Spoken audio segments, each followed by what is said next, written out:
Good morning. Welcome to the Boulder Valley Unitarian Universalist Fellowship. I am Karen Griglak, your service associate for this morning, and my pronouns are she and her. Today, I am joined by the Reverend Dr. Barbara Queeman, our minister, and our service leader this morning. We're also joined by Kitty Kaleborn, Ari Atarka, and Kale Carmen, helping with the kids and the all ages. This morning's music is provided by our fellowship choir, with help from Julie Morris, Jorge Palacios, and Debbie Larson. Today's tech team is Scott Yeomans, Kathy Partridge, and Deborah Mensch. As I say our welcome words today, I invite you to really take in these words and how they bring us in all together, like drops of water in a bowl. I ask that when I stop, I want you to join in with, "You are welcome here." In all of the beauty of languages, cultures, skin tones, shapes and sizes, gifts and challenges that come together in your uniqueness, you are welcome here. In all of the ways that you experience and express gender, in the beauty that is who you love and how you love them, you are welcome here. In all of the ways that you make your living, in all of the places that you are from, with all of the traditions that inform your spiritual life, you are welcome here. No matter how long you are away, nor how soon you will return, you are welcome here.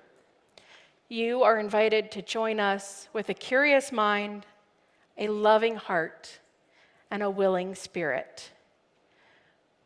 You are welcome here. Services can look a little different from week to week around here, so we invite you to come back a few times to really get to know us. We have many opportunities during the week for social connection and for spiritual growth. Those on Zoom are welcome to check out the link in the chat to get connected. And the rest of you, if you are new here, one, welcome. Two, you can find some more information about us in the QR code in the back of the hymnals, or you're welcome to stop by the desk in the hallway after the service. If you'd like to view a simple order of service today, please feel free to scan the QR code on your phone, or there is a link in the Zoom chat for you. Everyone on Zoom is welcome to stay for casual conversation following the service. And if you are in person today, please come join us for our social hour over in the fellowship hall after the service so we can better get to know you. If you're joining us on Zoom, please feel free to greet each other in the Zoom chat. And if you're a newcomer, let us know so that we can greet you properly. For those of you in the sanctuary, please take a minute to say hello to those who are sitting near you.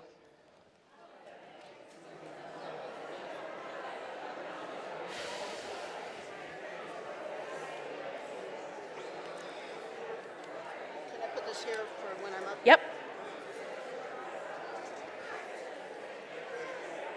Okay.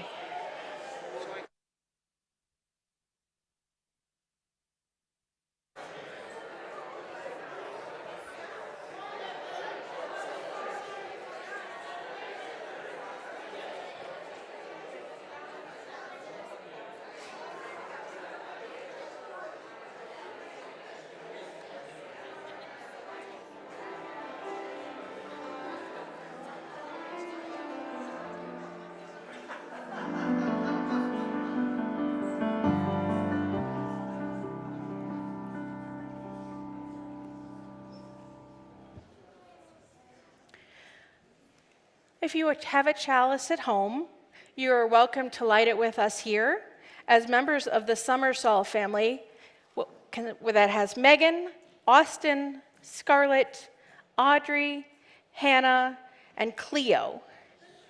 Light our fellowship chalice. Please say the words along with me as they light our chalice. We light this chalice for the warmth of love, the light of truth, and the energy of action. Thank you, Summersall family. Thank you. Oops. Oh.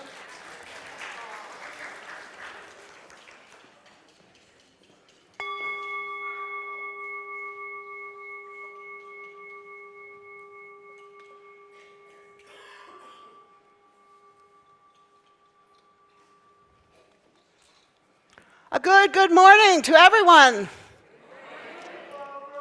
I'm Reverend Barbara, the grateful minister of this congregation. Welcome, you seekers of truth with a capital T, pilgrims longing for sanctuary, travelers needing harbor from the current storms in the world. Welcome, you who may be holding on by threads of loneliness or isolation. You are here because something told you that you deserve to belong. Welcome here. Welcome, you who seek spiritual and religious community for your children and grandchildren. You entrust your young people here, and we as a community commit to nurture and love them. Welcome, children and youth.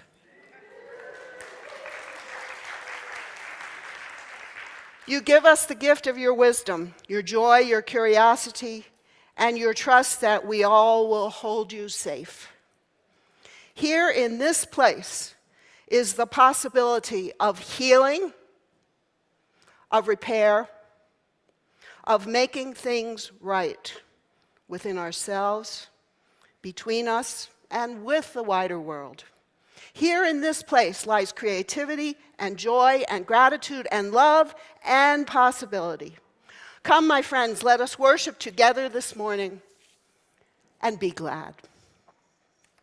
And we can continue our gladness by our opening hymn. It's number 100 if you want to follow in the great hymnal. The words will be on the screen. In commemoration and in collaboration with our water ceremony, let's sing about peace like a river. Please rise in body or in spirit.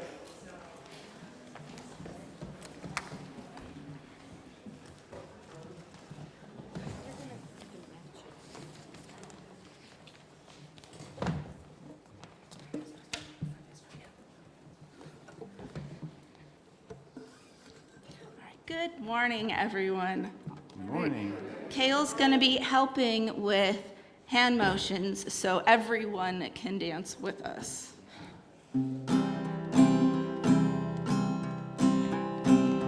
I've got peace like a river, I've got peace like a river, I've got peace like a river in my soul. I've got peace like a river, I've got peace like a river, I've got peace like a river in my soul. I've got joy like a fountain, I've got joy like a fountain, I've got joy like a fountain in my soul. I've got joy like a fountain, I've got joy like a fountain, I've got joy like a fountain in my soul. I've got love like the ocean, I've got love like the ocean, I've got love like the ocean in my soul. I've got love like the ocean, I've got love like the ocean, I've got love like the ocean in my soul. Peace like a river. I've got peace like a river, I've got peace like a river, I've got peace like a river in my soul. I've got peace like a river, I've got peace like a river, I've got peace like a river in my soul. Hey.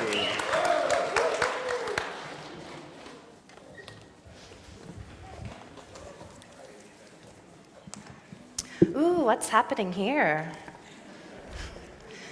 Before we begin, we're going to need some friends to come and join us that might be willing to help demonstrate this story. I'm looking at you, Sammy Kailbarn. And any of you that would like to come on up, come on up. It's a participatory play that you get to join us in. Come on, Sam. I need more volunteers. Who's brave today? Who's scared and wants to do it anyway? Yes, Reverend Barbara, thank you. All right. So gather round right here behind the bucket, further back, just a little back, a little more. Thank you. Your eagerness will be greatly appreciated shortly. Once upon a time, there was a drop of water named Higgins. There's Higgins. Higgins was no ordinary drop of water. He was a drop with a dream. Higgins lived in a valley where it had not rained in a very long time, so the lovely green grass was turning brown, and all the beautiful flowers were wilting and the trees were starting to droop. Everyone looked sad. Higgins had a dream that one day the valley would be a beautiful place again, but what could he do? After all, he was only one drop of water. One day, Higgins decided to travel and tell the others about his dream. You guys are the others. All the other drops listened very politely, but no one believed that his dream would come true. "Higgins," one said, "get your head out of the clouds. You can't spend your whole life dreaming." Higgins decided that he had to do something to make his dream come true, so he began to think and think and think. One day, while he was walking by an old rusty bucket, he got an idea. And he said the idea out loud.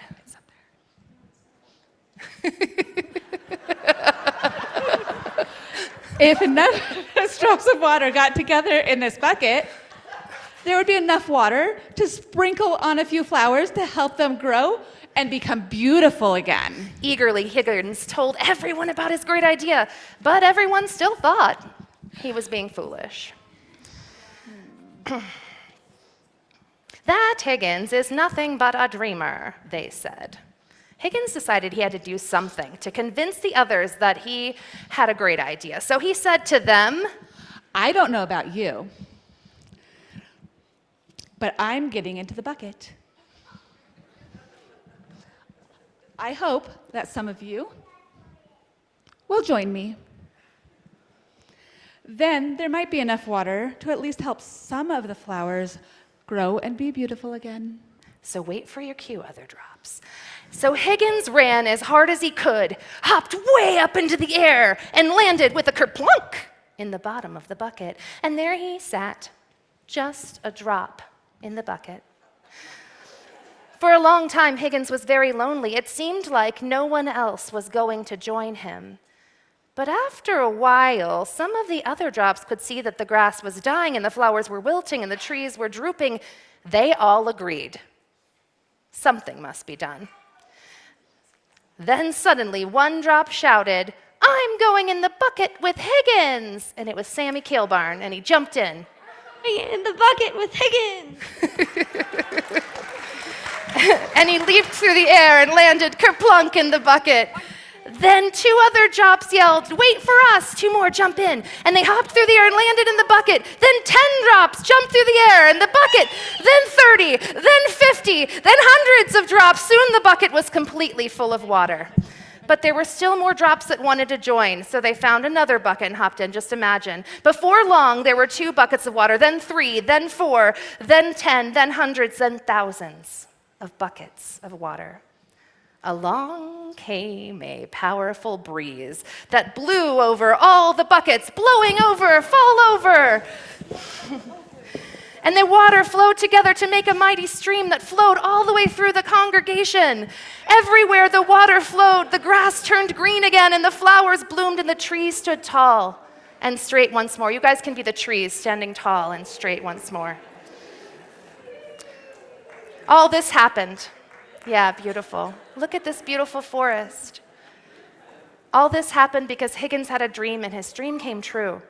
Because he knew that although he was a drop in the bucket, enough drops in the bucket make a bucket full. And when there are enough buckets with the wind behind them, then justice will roll down like waters and righteousness like a mighty stream.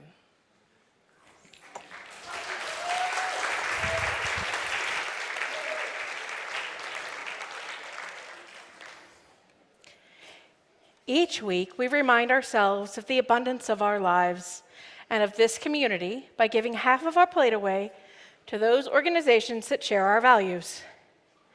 Today, that half plate is for the Boulder Rotary Foundation Gun Safety and Violence Prevention Project in partnership with the Boulder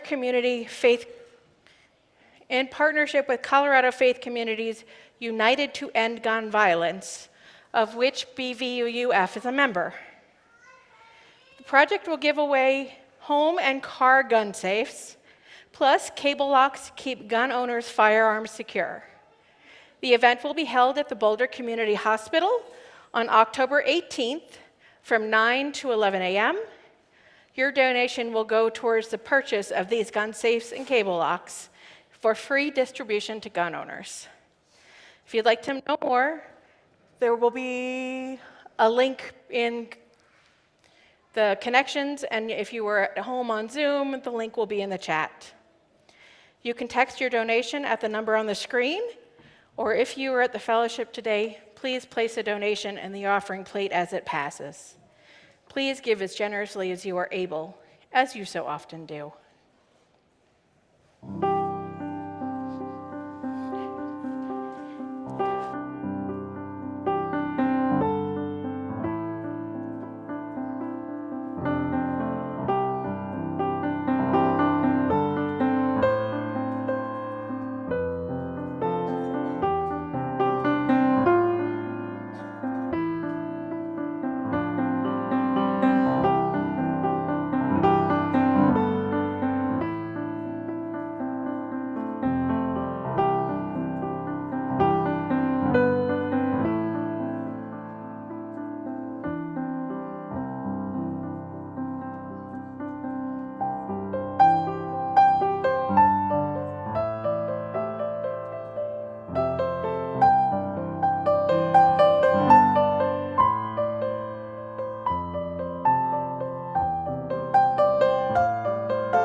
My friends, on behalf of this congregation, its Work and Witness, and the Boulder Rotary Foundation, your gifts are gratefully received.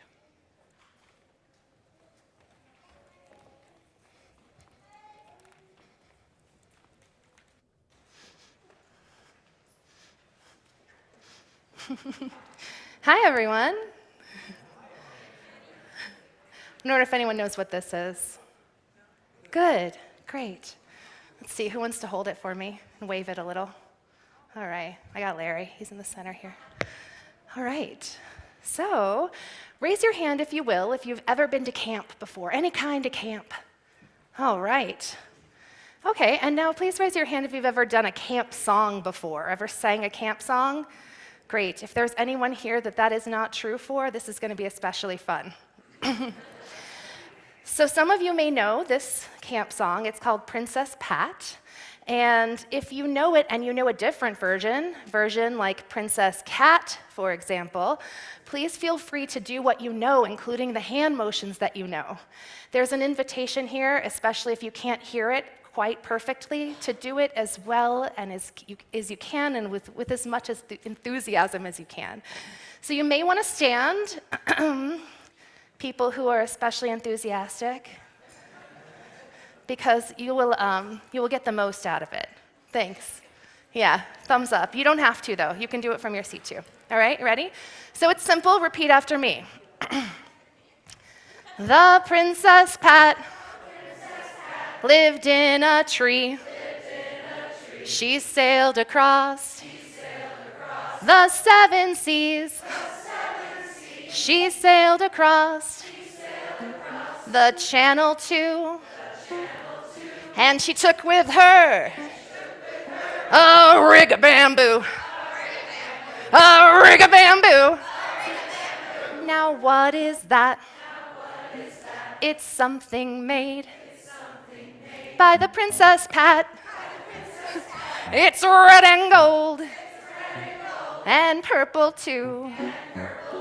That's why it's called a rig of bamboo. Now Captain Jack had a mighty fine crew. They sailed across the channel too. But his ship sank. And yours will too. If you don't take a rig of bamboo. A rig of bamboo. Now what is that? It's something made by the Princess Pat. It's red and gold and purple too. That's why it's called a rig of bamboo. Yay! All right, you can sit down if you like. Before I walk away, you might be wondering why we might have done that. It might be because we all need a little silly joy in our lives. Yeah. And that would be a very valid reason. And it might be that that particular song could have some special, deep meaning for us. Some of you who are history buffs may know that the Princess Pat was an actual person. And it was actually Princess Pat's infantry, not in a tree. And the rig of bamboo was actually a flag. But like all wisdom stories, the words can change over time. How we relate and get meaning out of something can change over time. So I want to wonder with you for just a minute what that could mean for today, here in a service about belonging, about community. So what do we know? That's exactly what I was just going to ask. What do we know? Well, we know that Princess Pat lived in a tree, right? So was she a naturalist? Maybe a tree sitter? Maybe she knew Henry David Thoreau? I don't know. And what else do we know? She had a rig of bamboo, right? What is that? It's something made by the Princess Pat. And we know that if you have a rig of bamboo, that your ship doesn't sink. Your ship, anyone familiar with that word, doesn't sink. We can build community and belonging when we bring a rig of bamboo. So what's a rig of bamboo? What is a rig of bamboo? And I might suggest that because it was something made by Princess Pat, that maybe the rig of bamboo is something that only you can make. And that when you bring your rig of bamboo to community, you bring your authentic self, whether it's your loudness or your quietness or your analytical mind or your neurodivergence or your black sheepness, whatever it is, when you bring that to community, that's what makes our ship float. My 7-year-old said, actually, maybe Captain Jack had too many people on his boat. And I think that's valid because the more people you have on your boat, the harder it is to make that thing float, right? Harder it is to work together. But We can't authentically be together in community without our Rigabamboos, without who we really are. And so let's wrap it up with one more little song. Stand up if you want. You ready? The Princess Pat taught something new. Your heart and mind are sacred tools. So bring yourselves, and I will too. Our ship won't sink with our Rigabamboos. Thank you.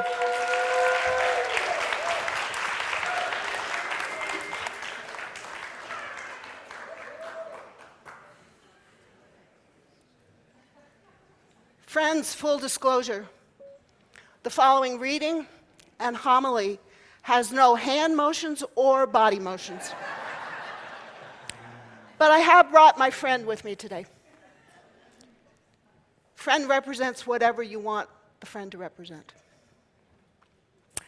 I have a reading by one of my colleagues, Victoria Safford, retired minister from a congregation in Minnesota, about hospitality. When we talk about radical hospitality, that goes to the very root of who we are as a gathered religious community and what we're called to be. We mean that we will welcome not only each person, whoever they are, whatever their gifts, whatever their need, but each person in his or her wholeness, his or her or their holiness. A holiness which may, in fact, in any moment be full of holes and contradictions, full of fear and brokenness and doubts. Come in, we say, not just in the full flowering of your thriving, but in your loneliness, confusion, anger, shame, despair, the unfinished, the imperfect, holy wholeness of your being.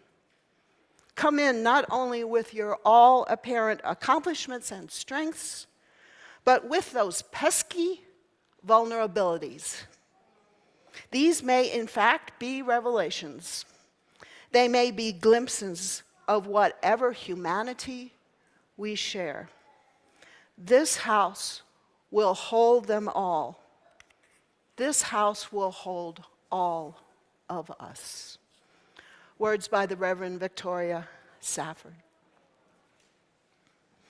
Welcoming and hospitality are core to liberal faith. As Reverend Safford wrote, radical welcoming. It's the very core of belonging in a religious community. Radical hospitality means welcoming everyone, each person of all ages, no matter their identity. And it also means welcoming the whole of each person, welcoming their joys and strengths, as well as their holes and brokenness, their pesky vulnerabilities, as she called them. When we welcome the whole of another, we build belonging for the other. That feeling that a community we step into is a good fit for us. Our worship theme for September is building belonging. Belonging is an appropriate theme to open a church year. Whether this is your first time here or your 101st time here, belonging is life-giving. According to an ancient theology, belonging seen as worship highlights a sense of community and connection to others. Belonging is about that sense of feeling seen, supported, and accepted by a community, and perhaps by some spirit outside ourselves. A spirit of belonging is also joyful and creative. Belonging builds beloved community. A lovely, heartfelt welcome helps confirm that we belong. Think about how we express welcome in many ways. Think about what welcome means to you. For example, Think about how many times you say the word welcome in any given day. And children in particular, I wonder, when somebody says thank you to you, what do you usually say back? When somebody says thank you, what do you say? You're welcome, right? We say welcome so often, so many times during the day. The word welcome. It's also important in the opening greeting we all share together. The words, "You are welcome here," often persuade newcomers that they belong and remind old-timers that this is the place they want to keep coming back to. A feeling of welcome and belonging goes hand in hand with fitting in. Indeed, practicing habits of welcome will be central to this congregation as you discern how you plan to welcome a new minister by next summer. Clearly, welcoming and belonging apply not only to people. For example, we extend welcome to Mother Earth, as in welcoming a downpour after days of hot, dry weather, or welcoming the temperatures the last couple days. Welcoming also applies to daily practical experiences and activities. For example, don't we welcome the crew's reminder to buckle seatbelts on an airplane? And we welcome the relief that our neighbor has turned off a car alarm, which was set off accidentally. Right? A spirit of welcome affirms connections with other life around us. This summer, I attended a very welcoming retreat for facilitators in the Circles of Trust program that I bring to this congregation. The retreat was called Souls on Deck, Souls on Deck. And it marked the conclusion of a 2-year program with about 25 of us facilitators. I love Circles of Trust work because I know that in any gathering I step into, I will be welcomed. I know I will belong. In this summer retreat, we dove deeply into the meaning and the experience of belonging. Belonging especially as a fulfillment of our greatest longing for deep spiritual connections and renewal. It was in that retreat that we created a welcome found poem. A poem compiled from responses from all of us at the retreat for how we offer and signal welcoming and belonging. And in just a minute, I'll tell you more about this found poem and how we together will create our own found poem of welcome today.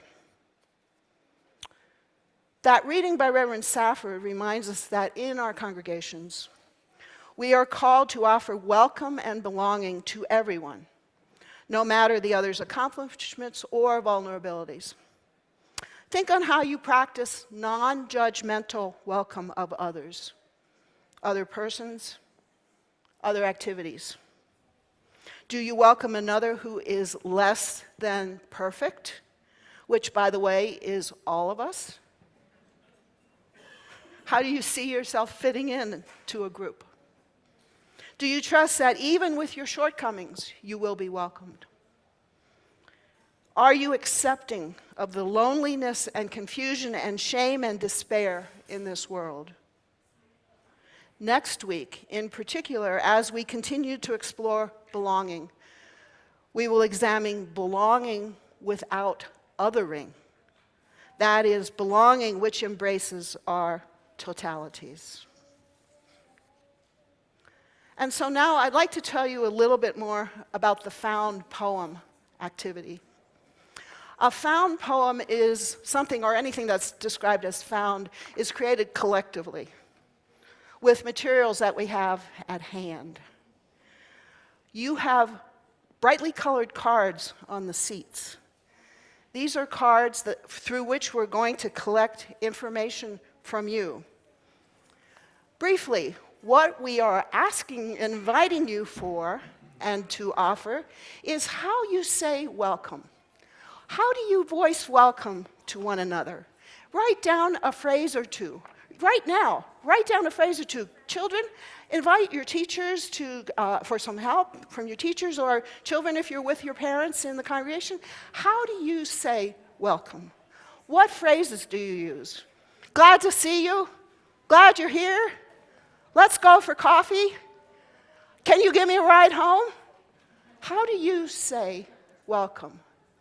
In fact, right now, I'd be interested to hear, just shout out, any of you, including children. Children, how do you say welcome? Anybody want to tell us? How do you say welcome? Anybody?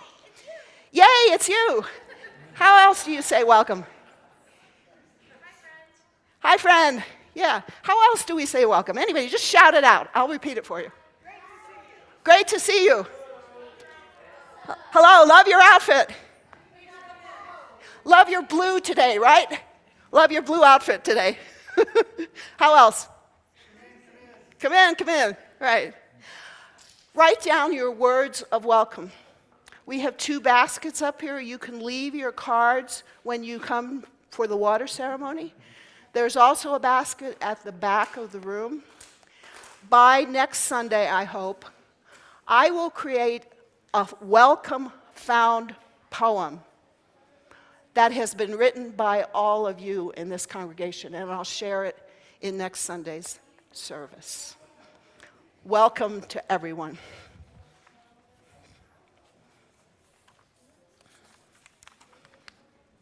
And now, friends, as you're considering your welcome, let's also prepare for the water ceremony. This is an annual tradition among Unitarian Universalists, a spirit of welcoming the new year. A universal symbol of welcoming is water, a symbol of belonging. Think on water's many welcoming messages. Water belongs on this planet and in our lives.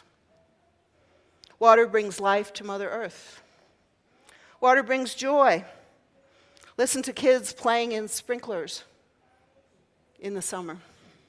Or know my joy as I glide through water in the lap pool at the Broomfield Recreation Center.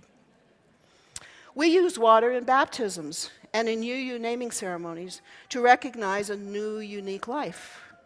Indeed, in so many ways, water means welcome. In offering and combining our water in the ceremony we will engage in a few minutes, we are affirming connections, nurturing, vitality, and belonging. So the water in our bowls and in our vials that some of you picked up when you were coming in, and I trust that anyone who didn't bring your own waters has a vial. If anybody doesn't, we still have the vials available, right? They can still get them. If you don't have any water and you still want some, you can go to the back of the sanctuary for water. There it is. We have water available. This water in these vials has been used in the past for baby dedications, house blessings, and even a few marriage ceremonies. It comes from faraway places as well as from our own homes. Through today's ceremony, we will add our own present water to the water and the stories that have come before us. May this water be a reminder for all of us to come together to nurture the future. So in today's ceremony, a few words of instruction. We will invite you to come forward to pour your water as follows. In both sides of the room, come down the mid-aisles, and then once you poured your waters in the 2 bowls, return up the center aisle. Ushers will be available to invite you to come forward row by row, so to avoid clumping here at the bowls in the front, while the choir begins to sing, and then there'll be other music, right, Tad, during the ceremony. Congregants online, as you wish to participate in a water ceremony, I trust you have your own water ready to go into your individual spaces. And also in the sanctuary, raise your hand if you wish for one of the ushers to bring a bowl to your seat, if you prefer to not come forward yourself. And then at the end of the ceremony, Karen and I will combine the waters from the 2 bowls into one, And then later, Karen will add today's water to the saved water from the past, which she boils, she will boil up, right, Karen? I will make sure it doesn't become sentient. Yes, yes.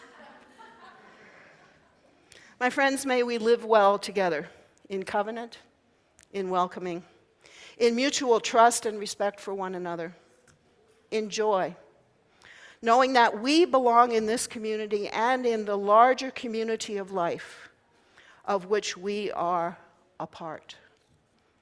May all this be so. So I invite the ushers to begin to indicate the first rows who are going to come forward as we've described. Pour your waters into the bowls, and the ushers will tell you what to do next.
My friends, let's take a moment or two of meditation and contemplation and thoughts of gratitude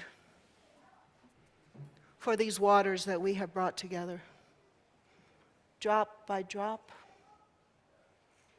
cup by cup, bucket by bucket. We can create an ocean of kindness, an ocean of love, an ocean of trust, an ocean of authenticness. Remember that your water is now a part of a larger whole that is uniting with the past and will go into the future. Just as your place here in this congregation is probably connected with the past for most of you here this morning, but for all of you, your place in this congregation will go forward into the future. May that going forward be filled with love, with kindness, with respect, with welcoming, and with belonging. Let's just take a moment now of silent reflection and meditation. And I invite the children to join with us. Some silent reflection. Or not.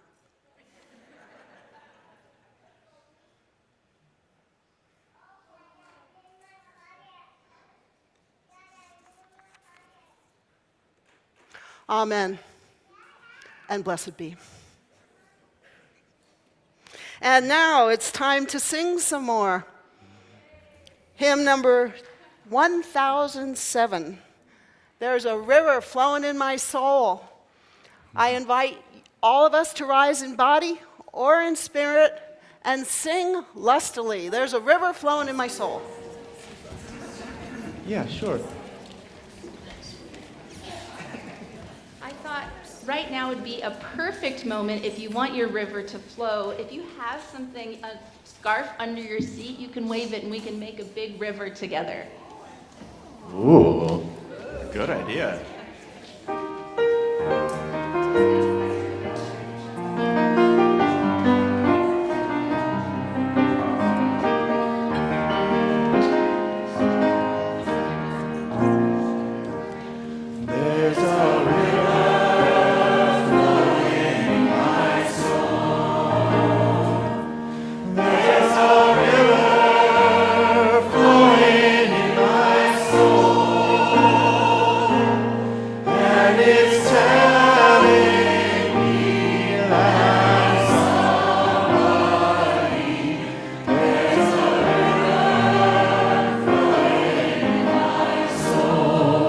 Heart, there's a river flowing in my heart.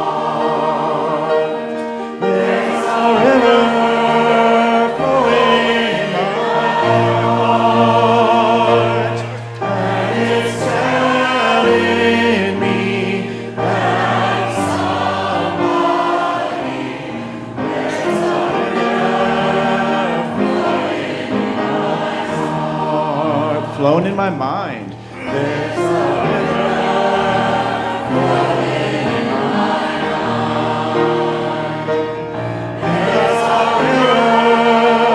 flowing in my mind.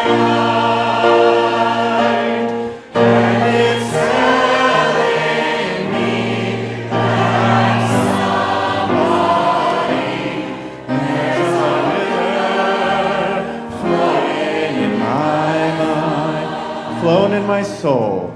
There's a river flowing in my soul.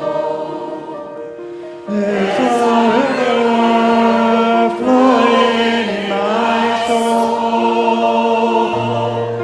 And it's telling me that somebody, there's a river flowing in my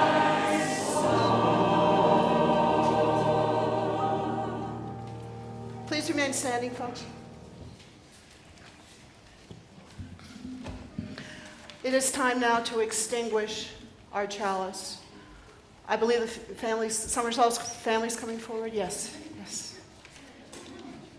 I invite everyone to join in with the words to extinguish the chalice.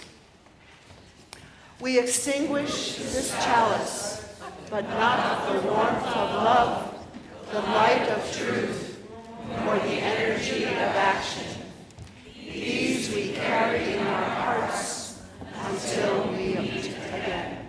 And friends, as has been our habit recently as the benediction, I invite us to join together in the new all-church covenant. As you wish, reach out, touch hands, arms, or spirits of someone near you.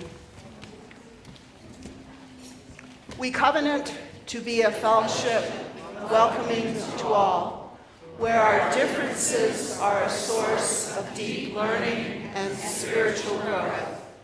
We strive to promote love, reason, and respect as we work together to build a just and compassionate world. Amen. Shalom. Salam. Namaste. Blessed be.